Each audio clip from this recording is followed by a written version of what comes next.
There's a war going on every morning, a silent, invisible war between your comfort and your calling. The alarm rings, not just to wake you, but to challenge you. And in that moment, something deeper is tested. Not your schedule, not your to-do list, but your will. Why is it so easy to pull the blanket tighter, but so hard to pull yourself up? Why does your mind whisper excuses when your soul is begging for motion?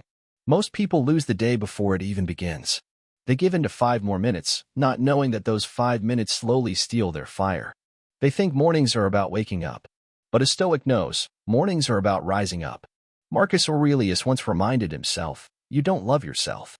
Otherwise, you'd love your nature, and what your nature demands is action. He didn't write those words for applause. He wrote them in darkness, in silence, in resistance. Just like we feel, every single morning. Think about the way we live today. So many of us are chasing energy with coffee, with music, with endless motivation videos. But true energy isn't something you find. It's something you earn. And it starts by winning the smallest battle, getting up when it's hardest to. The Stoics believed in mastering the self before the sun had a chance to rise. And if you start there, everything else becomes lighter. The weight of the world doesn't crush a disciplined mind. It sharpens it. Welcome to Book Boost, where we explore the ancient truths that still speak loudly to the modern soul. If you find even one line in this video that moves you, gives you clarity, or pushes you to act, then like, share, and subscribe. You never know who might need the message that pulled you here today. And please, drop down your one thought on believe in yourself in the comments. Let's build a space where self-mastery is more than a dream. It's a daily decision. Because waking up early isn't just about time. It's about control. And control, as the Stoics taught, is the foundation of freedom. So if you're tired of dragging yourself out of bed without purpose, this is where that changes. Not because someone told you to, but because something inside you finally remembered who you are. Discipline over desire, rewiring the mind the Stoic way. You feel it every morning. That quiet voice inside your head that says, just a little more sleep. That pull, that comfort, it's strong. It doesn't shout. It whispers. It wraps itself around you like a warm blanket and tells you there's no harm in resting a little more. And yet, every time you listen to it, a part of you regrets it later. Not because of the lost time, but because you lost the battle within yourself. Marcus Aurelius faced the same pull centuries ago. In his meditations, he wrote to himself, questioning why it was so hard to rise from his bed. Is this what you were made for? To lie under warm covers, he asked. His answer wasn't poetic. It was clear, direct, and sharp, because that's what the truth sounds like when you stop sugarcoating it. He reminded himself that he was born to act, not to sleep. That he had a duty, not to the comfort of his body, but to the greatness of his soul. He didn't want to wake up, but he woke up anyway. That's discipline. That's what separates the man who watches the sunrise from the one who sleeps through it. And we, too, must make that same decision every single morning. We must fight the part of ourselves that says stay. We must remind ourselves that pleasure is not the highest good. Ease is not the way to strength. Discipline begins when desire ends. Desire wants softness. It wants comfort. It wants shortcuts. But comfort rarely builds character. Stoicism teaches us that the path to real strength is not found in giving in, but in saying no over and over again. Not out of cruelty to the self, but out of love for the future version of ourselves. Look closely at the moments you feel resistance. That moment when your bed feels like a safe haven and everything else feels like a burden, that is your proving ground. You think your day starts when you check your phone or brush your teeth. But no, it starts when you decide whether you will rise or remain. The mind is like a field. If you don't plant something good in it, the weeds of laziness and excuse will take over. Stoicism is about planting strength, planting clarity, planting self-control. And this doesn't happen overnight. It happens in small choices, repeated. Every time you say no to the weaker voice, the stronger voice grows louder. And here's a truth we often ignore. Your body obeys your mind. If your mind is weak, your body follows. If your mind is strong, your body falls in line. That's why Marcus didn't focus on motivation or energy. He focused on command. He gave his body orders, and the body obeyed. That's power.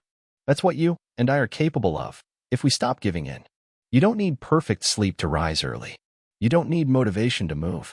You need a decision, a choice. One that may feel hard now, but becomes easier every time you make it. That's how you rewire the mind. Not with tricks or hacks, but with truth. A truth that says, I was not made for softness. I was made for strength. Too often, we wait for the perfect condition to act. the perfect mood, the perfect weather. But the Stoics knew that waiting weakens the will. Acting strengthens it. They believed that the harder the task, the greater the growth. And what is harder than commanding yourself in the first hour of the day before the world even asks anything of you? We must remember that the one who wins the morning is not the one who feels the most energetic. It's the one who acts regardless of how they feel. Feelings are unstable. They come and go. But discipline, that's a rock. That's what remains when everything else fades. So the next time that voice tempts you to stay in bed, pause. Not to argue with it, but to observe it. See it for what it is, a test. A test of whether your emotions rule you or you rule them. Marcus Aurelius didn't rise early because he was superhuman. He rose because he trained himself to do what needed to be done, whether he liked it or not. That's stoicism. That's discipline. And we must do the same if we want to change anything in our lives. If you train yourself to overcome the morning, the rest of the day cannot break you. You carry that first victory with you. It's not just about getting up early. It's about getting up on your terms. Choosing action over indulgence. Choosing strength over softness. Choosing the life you want over the mood you feel. In a world that glorifies ease and comfort, a Stoic stands out, not because he has more willpower, but because he chooses better. He knows that desire fades fast, but discipline builds forever. Let the world sleep in. Let others wait for inspiration. Let them chase comfort. But not us. We rise.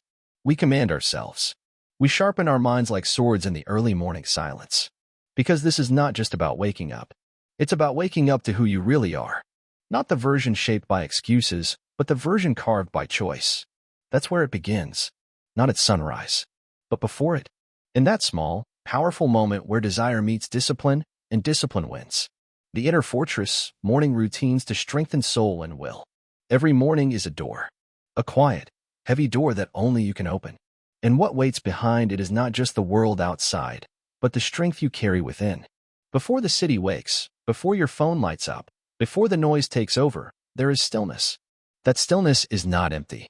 It's sacred. It is where a Stoic begins. To live like a true Stoic is not to chase silence, but to meet it. To hear your own thoughts before anyone else can shape them. This is why the first hour of your morning matters more than the next 10 combined. What you do in those moments, how you sit, how you breathe, how you think, becomes your armor for the entire day. If your mind is not calm in the morning, the world will shake it all day long. But if your mind is steady when the sun rises, not even storms can move you. Marcus Aurelius did not wake to be inspired. He woke to prepare. In his meditations, he reminded himself that people would be rude, dishonest, selfish. He did not pretend they wouldn't. He faced it. He reminded himself before the world had the chance to disappoint him. That is power. That is the foundation of emotional control. We do not wait to be surprised by life. We ready ourselves for it. And this readiness, this mental strength, does not come from noise. It comes from structure, from habits, from simplicity. A morning routine is not about how productive it looks on the outside. It's about what it does to your character on the inside. Wake, sit, reflect, move your body, stretch your limbs, feel the breath that keeps you alive, drink water, write something honest to yourself. All of it matters, because all of it prepares the mind for what's to come. Many people wake up and immediately reach for something external, a screen, a scroll, a spark. But the Stoic reaches within. He turns to his thoughts, checks his intentions, listens for pride or fear or anger. And when he finds them, he does not run. He understands them. He reminds himself that he is not the emotion. He is the one watching the emotion. And in that quiet awareness, there is strength. The body, too, must be brought into motion. Not to look good, not for vanity, but because movement wakes the soul.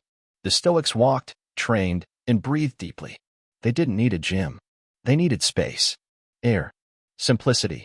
A walk in the cold morning can teach more discipline than 1,000 lectures. Because you chose discomfort. You chose clarity. You chose to begin, even when your body said no. And that is the root of willpower, choosing what is hard over what is easy. We are told by the world to multitask, to rush, to be everywhere at once. But a Stoic seeks to be here fully. And the best time to practice presence is when the world is quiet. Boil the water for your tea with focus. Feel the warmth of the cup in your hands. Listen to the small sounds around you.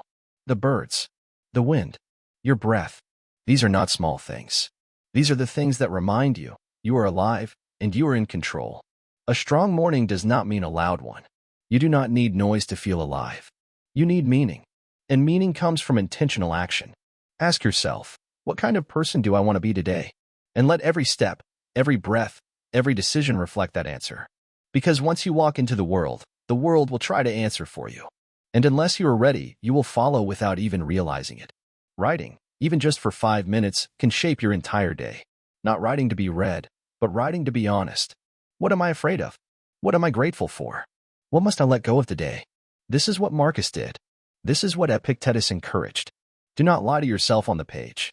The more honest your mornings, the stronger your evenings.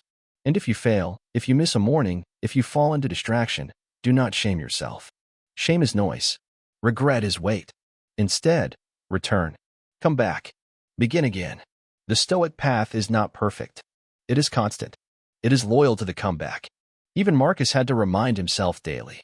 Even Seneca fell short of his own teachings. We are not here to be flawless. We are here to be aware. There is something beautiful about rising while others sleep. It is not about being better than anyone. It is about being at peace with yourself. No eyes watching. No applause. Just you and your choices. That is freedom. That is mastery. That is the beginning of a day lived with strength. So build your morning like a fortress, not with bricks, but with breath, with awareness, with stillness, with effort. Protect your mind. Sharpen your spirit. Move your body. And speak only truth to yourself. The rest will fall into place, not because life becomes easier, but because you become stronger. This is the Stoic way, and it always begins before the world opens its eyes. Rise relentlessly, fuel, focus, and fire through Stoic rituals. You have already won a battle when you rise early. But that is not where the journey ends. In fact, that is only the beginning. A true Stoic does not rise early just to say he did. He rises to do something with it, to shape himself, to direct his mind and body toward a stronger path. What you do after you open your eyes matters just as much as the decision to rise. That is where the work truly begins, through action, through routine, through purpose. Marcus Aurelius once said, "When you arise in the morning, think of what a precious privilege it is to be alive, to breathe, to think, to enjoy, to love." He wasn't writing to sound poetic. He was reminding himself. He knew the weight of responsibility. He was emperor, but more than that, he was human. And like all of us, he felt tired. He felt distracted. He felt the resistance of the body. But he also knew this. How you begin your morning can shape the spirit you carry all day. When the Stoics woke, they did not reach for distraction. They reached for discipline. There was no scroll to check, no noise to consume, no outside world to chase before facing the world within. They returned to stillness. They wrote their thoughts. They reflected on their principles. They reminded themselves that today, like every other day, could be their last. Not to scare themselves, but to wake themselves. What a waste it would be to sleepwalk through life, knowing it could end at any moment. This is why rituals matter. They are not about routine for the sake of order. They are anchors. They remind us of who we are trying to become. A Stoic does not blindly follow tasks. He builds systems that feed the soul. Whether it is 10 minutes of writing, 5 minutes of silence, a cold splash of water, or the reading of one powerful sentence, these small things become a compass. They bring the wandering mind back to clarity. And let's not forget the body. The Stoics were not disconnected from it. They trained it, respected it, and used it as a tool. Not for vanity, but for virtue. They understood that a strong mind lives better inside a capable body. Simple movement, stretching, walking, breathing with awareness was not seen as exercise, but preparation. Preparation for hardship, for temptation, for whatever the day would bring. A body that is neglected invites weakness, but a body that is cared for helps carry the weight of discipline. Food was not an escape either. It was fuel. A Stoic eats not to satisfy every craving, but to support the work of the day. Not to indulge the tongue, but to steady the energy. Overeating, overdrinking, these were signs of losing control. Epictetus warned, if you want to improve, be content to be thought foolish and stupid. Why? Because self-control often looks strange to others, especially in a world where excess is normal. But the Stoic chooses what serves the soul, not what flatters the senses. It is easy to say you want to feel energized. It is easy to say you want clarity, power, peace. But are you willing to live in a way that creates those things? A Stoic does not pray for a good day. He prepares for it. Through silence. Through sweat. Through sacrifice. While others rush into the noise of the world, he walks slowly and with direction. He knows that focus is not given. It is built, morning after morning, through the smallest of actions. We must understand that energy is not found in some perfect routine or magical morning formula. Energy is the result of alignment. When your thoughts, actions, and values move in the same direction, then you become unstoppable. You don't have to scream to feel alive. You don't need motivation videos or external praise. You only need to move in rhythm with your principles. That is where real strength is found. This is why you must build mornings that reflect who you want to be. Not who you are today, not who you used to be, but who you are becoming. Do not fill your first hour with noise. Fill it with meaning. You don't need to do what everyone else does. You don't need to wake at 4 a.m. or run a marathon before sunrise. But you must begin intentionally. You must remind yourself, I woke up today. I chose to rise. Now I choose to rise well. There will be days when your body feels heavy. There will be mornings where your mind is fogged and weak. But those are the days when it counts the most. It is easy to follow your path when the sun is shining inside you. It is much harder when all you feel is resistance. But this is when a Stoic shines. This is when discipline becomes your lantern in the dark. Do not run from these mornings. They're your training ground. A good morning is not one where everything feels perfect. A good morning is one where you stay true to your principles despite the discomfort. That's what Marcus Aurelius did. That's what Epictetus taught. That's what we must carry forward. Because in the end, it is not about being productive. It is about being prepared. The world does not care how early you wake up, but your soul does. And your soul will reward you when you give it direction. The Stoics were not superhumans. They were men who fought their nature every single day. And they did not always win. But they showed up. They stood up. And they tried again. If they could do it under the pressure of an empire, under the pain of exile, then we can do it here, where we are, with what we have.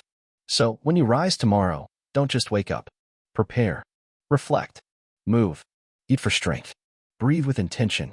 Walk with purpose. Protect your focus. And above all, remember why you chose this path. Not because it's easy, but because you are ready to become more than what the world expects of you. You are ready to rise relentlessly.